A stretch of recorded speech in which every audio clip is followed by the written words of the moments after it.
Hello friends, hope you're well. TechManPat here. Today we're going to talk about the Nielsen NBN research panel because there's been a lot of questions in the comments since that video came out. So what I wanted to do is share my setup of that little white box that's under this table right now, and I'm logged into my actual test usage thing here, and I want to share with you what the company Nielsen sees, obviously what you have to share in regards to being rewarded with points to exchange into things like Amazon cards, and of course the $1,000 monthly raffle. So let's roll the intro and get into a bit of a discussion about the Nielsen NBN panel.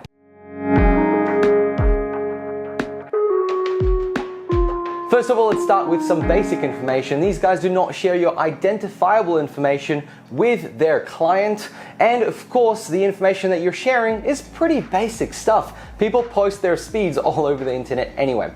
So Nielsen's been around for about 90 years, and I'm going to share my screen in a moment. We're going to see some speeds happening of my own test, and they're here to find out how the national broadband network in Australia is actually functioning, how it's doing, and if it's performing to the promises that were made by the NBN.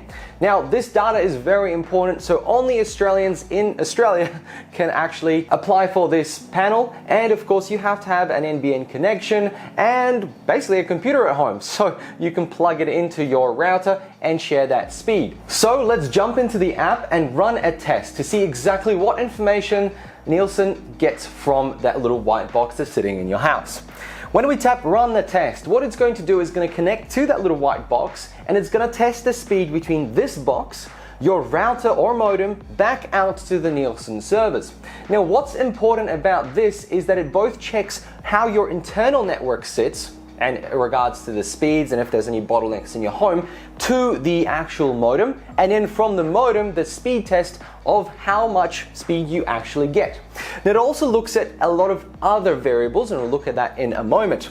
First of all, my speed from the white box is 102, and the speed from my computer is 103. That's really interesting because that means the white box is jumping through one less hoop. Now, if we look at some of the other metrics, we've obviously got upload. Right now it's 40, which is what I'm paying for, 39.1 from the actual white box. This is a pretty good result in regards to the NBN in general. So my results aren't probably great for trying to find out what's wrong, but it's probably a good term to see what is actually going on versus those people who have much lower speeds.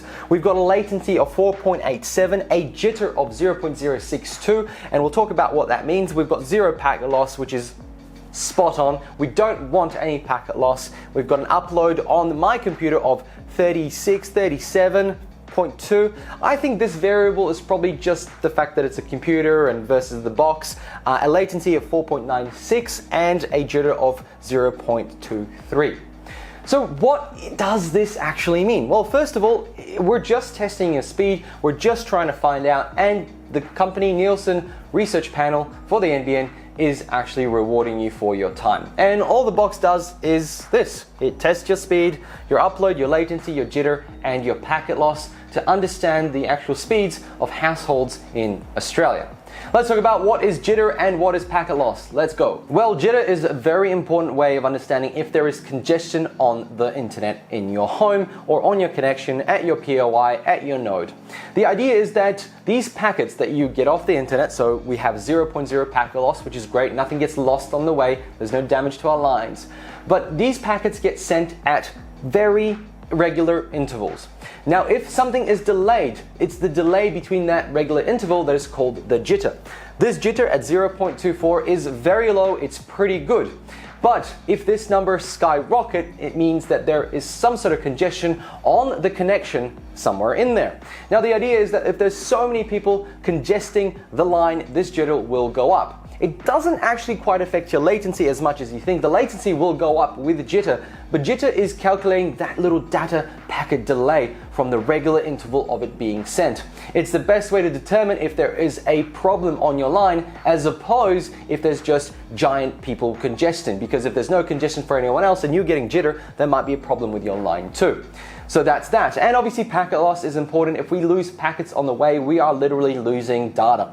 And if you're having a video call as a professional and you get to see somebody suddenly disappear and then come back out, that in itself is packet loss. If you've ever watched the State of the Beanstalk stream and you've seen some lag and some issues, that is packet loss. We're losing packets when we send them out, so not everything arrives. And this is very important because it could corrupt files that are being sent over online. Obviously, your speed and upload is a very standard measure of success in regards to an internet connection, and they do compare it with the questions they ask against obviously who you are with, your provider, and what speeds you have actually purchased. And giving your information to the NBN Nielsen panel will allow them to actually see where is the problem in Australia, what kind of connections having those problems, especially fiber to the node, if there's problems with HFC or fiber to the curb, and how much better fiber to the home is. So friends, if you want to be rewarded with a couple of points in exchange for things like gift cards for Amazon or Bunnings or basically anything that's in Australia, then you can sign up below. There's also a $1,000 raffle every month that as long as the device is on and running away, you're in the draw and you'll win. And what they are sharing is just some basic information with your internet speeds, and obviously they gotta get your address because they gotta send you the box, and of course your name because they gotta know who to send it to. I have explored the terms and conditions. I'm very happy. That's your own personal choice. If you're not, do have a read of the terms and conditions before you sign up, and let me know what you guys think below. I have put the link there for you to sign up, and make sure to like this video if you did, and subscribe if you want to see more content, not necessarily like this, but more tech and telco news related. Thanks for watching. I'll catch you all in another one. Bye!